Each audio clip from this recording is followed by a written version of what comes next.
So, did he catch that? You're out of your mind. I like that guy.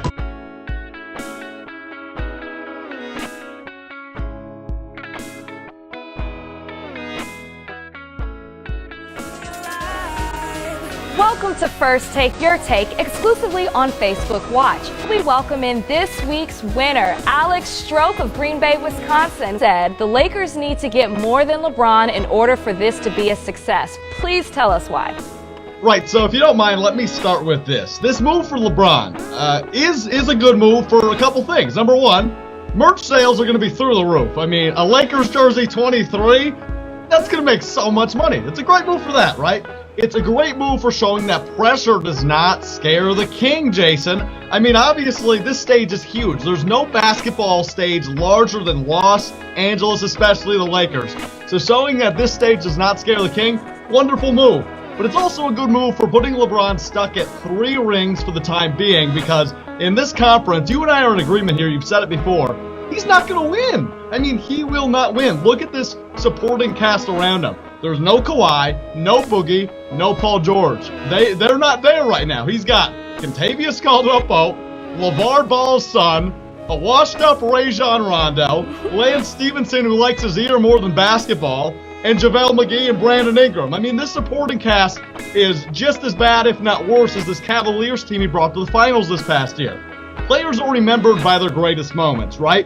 We look at Michael Jordan. He was remembered for the big shots, the great shots, the big moments, 2 3-peats. When we look at LeBron, we're going to remember him for 8 straight finals and taking really bad teams to big stages. The finals, right? The 07 Cavaliers team.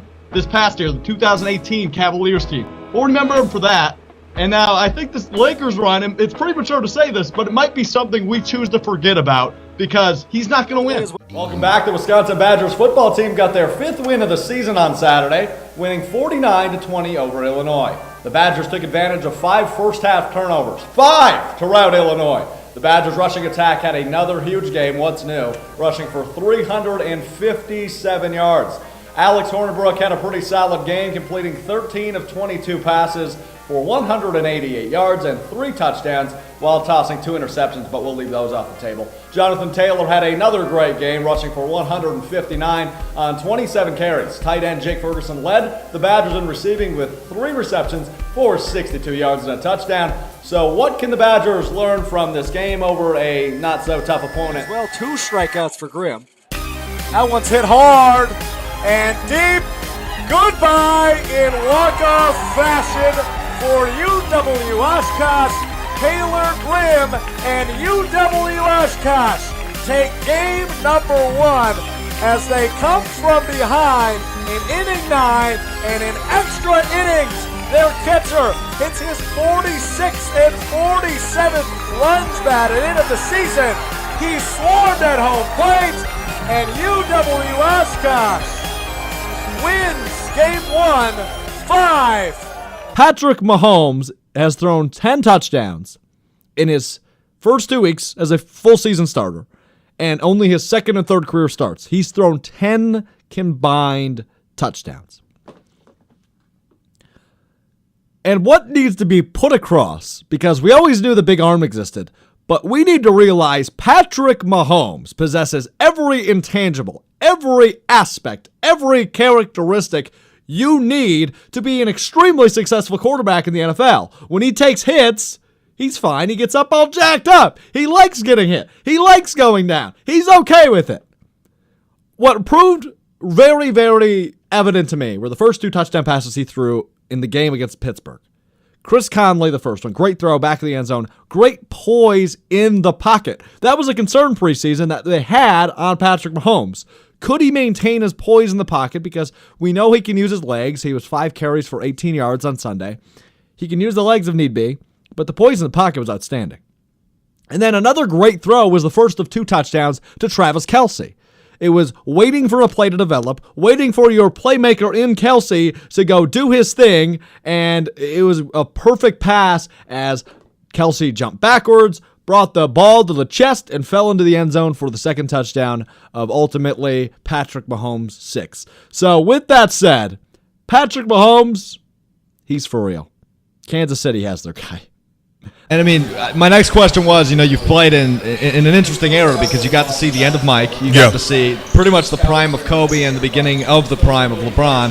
You just said LeBron's the greatest to ever play, but I mean, the competition you played when you were in the league was so good. I the game is different, guys, and I mean, the Celtics were so good, but the game is different. Go on. Man, what do you mean by that? If Michael Jordan was able to play the way they play the game today, I mean, it'd be unbelievable.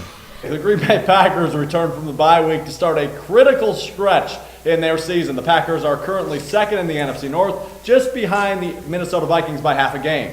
2 out of the next 3 games are on the road, and all 3 of them are against playoff contending teams. This week's game, well, ladies and gentlemen, is against the undefeated Los Angeles Rams in Los Angeles. So, guys, I got to pose it because it is important to face it. Aaron Rodgers, the biggest underdog, according to Vegas, he's ever been as a starter in his career, at 8.5 points. Do the Packers possess the abilities, the intangibles, and the weapons to upset the Los Angeles Rams in their hometown? Ben, it doesn't look like you're too skeptical. O'Brien is just one hit away from tying this one up. Here's the 0-2. O'Brien swings on it. It's a ground out to Miranda Rex. And Mosini's going to the state championship game. Denmark's season has come to an end. An epic collapse has commenced and concluded here at Goodman Softball Complex as Denmark had a 7-run first inning and could not get on the board after that. Your final score is Mosini 8, Denmark 7. Mosini will play the winner of Portage and Whitnall in tomorrow's Division II state championship game. Big thank you to our technical staff, Big Mike, Paul, and Joey, for all their hard work. They make this possible. Be sure to get us on the socials, Facebook, SPTV, UWSP Television, or follow us, tweet us, whatever you got to do, at SPTV_UWSP. Athletics.uwsp.edu, all your athletic information where you can find that. That's athletics.uwsp.edu. We'll see you next week on the Hub.